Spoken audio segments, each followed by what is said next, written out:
What are you doing? Pidang le ayu. I am baking a cake. Ngadang shet cake. Are you hungry? Pi la thngan ne? Yes, because of the smell. Haoid, namar Jing sma.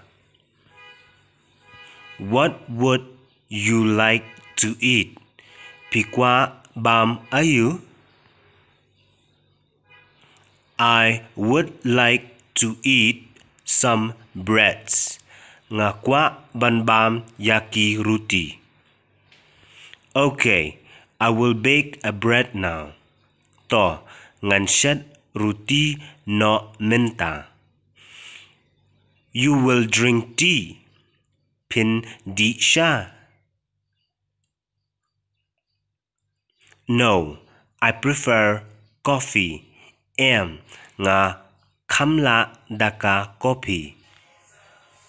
Is it tasty? Kabang ne?